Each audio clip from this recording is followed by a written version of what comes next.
Salut à toi, jeune penseur. Si tu es là, c'est pour une raison très simple, c'est que tu te poses les bonnes questions, et pouvoir ainsi peut-être acquérir de la sagesse. J'espère que nous allons passer un bon et intéressant moment ensemble. Nous avons essayé de mettre les ingrédients pour que ce moment assez formel devienne un moment dynamique, d'enrichissement, d'échange, de réflexion, d'espoir et de convivialité. Les médecins sont formels, le rire, c'est la santé. Nos vidéos ont un but d'enseignement aux êtres humains en quête à être assez conscients, assez vifs, assez lucides, mais aussi mystiques et visionnaires, à la poursuite d'un ami, d'un maître spirituel à part. Une vie et un travail mêlant le pragmatisme et la profondeur pour nous rappeler que la science contemporaine est vitale à notre époque. Je voudrais particulièrement exprimer mes amicaux mots de bienvenue à notre altruiste vidéo. Merci d'avoir offert de votre précieux temps pour être ici, pour être au rendez-vous. Par la même occasion, je vous souhaite une très bonne vidéo au sein de notre chaîne.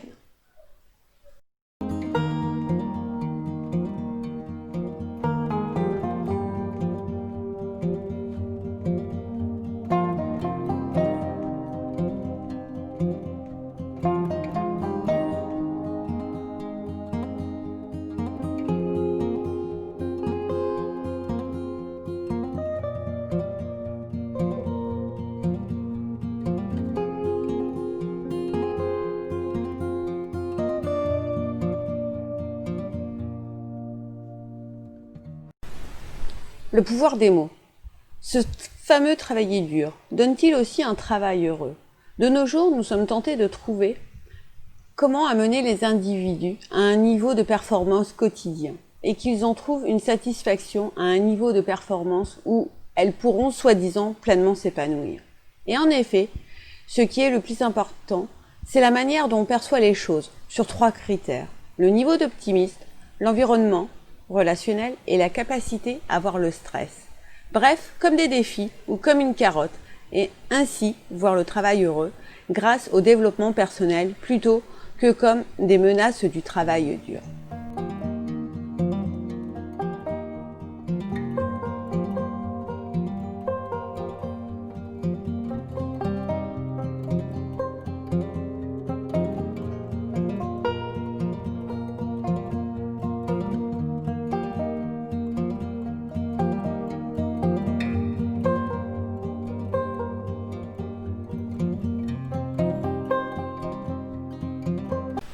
À ce jour, ce sont les facteurs principaux du travailler dur et cette fameuse angoisse d'être efficace qui expliquerait la réussite du développement et de ses performances personnelles dans ce domaine du travailler heureux. Après, ne nous trompons pas, réaliser un travail qui nous plaît, qui correspond à nos valeurs, qui nous permet de nous sentir utiles, nous procure du plaisir naturel. Ce n'est pas forcément la réalité qui nous fait tels que nous sommes, mais l'objectif par lequel notre cerveau voit le monde qui fait notre réalité. Et si on peut changer l'objectif, on peut non seulement changer notre vision, mais en même temps étudier le bonheur et aussi la raison sérieuse pourrait bien avoir chacun d'être malheureux. En général, notre esprit ne se focalise ni sur le privilège d'être là, ni sur le fond. L'esprit se focalise sur la compétition, la charge de travail, les tracas, le stress, les réclamations, car c'est le prix de l'endurance à l'effort qui empiète sur la vie intime et familiale, voire jusque-là dans les rêves. Donc démissionner est parfois salutaire et permet de préserver sa santé psychique, où il faut inverser la recette du bonheur et du succès.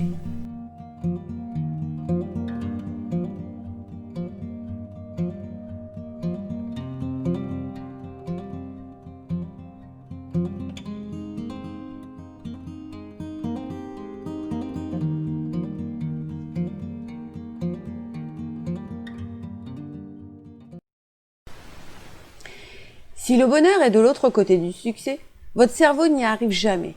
Nous avons toujours repoussé le bonheur dans notre société en voulant toujours monter sur l'échelon du dessus, en ayant toujours de nouveaux défis.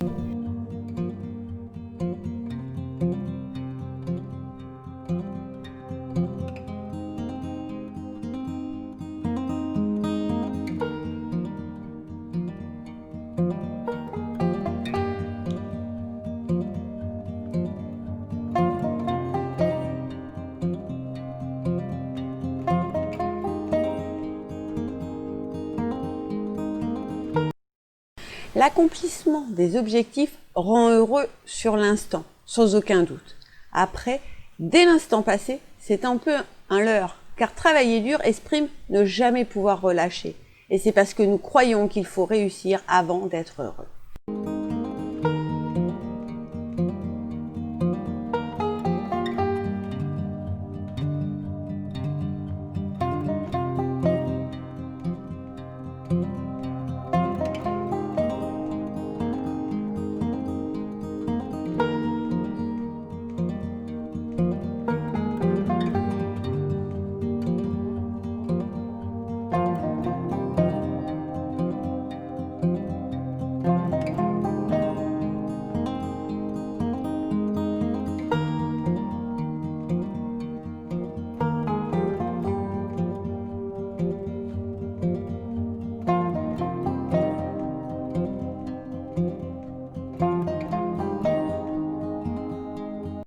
Il nous faut inverser la recette pour découvrir ce dont sont vraiment capables notre cerveau.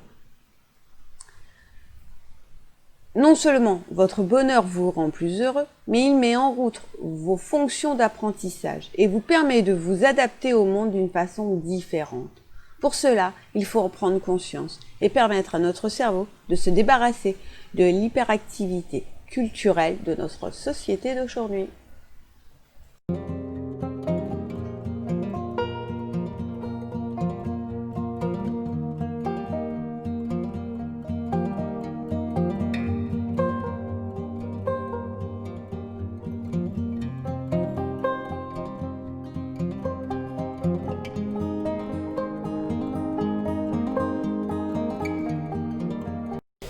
J'espère que cette vidéo vous aura fait du bien et vous aura aidé. N'hésitez pas à laisser des commentaires, à la liker et à la partager, mais aussi à vous abonner. Appuyez sur la cloche pour être informé de nos prochaines vidéos. À bientôt et en attendant, profitez, croquez la vie.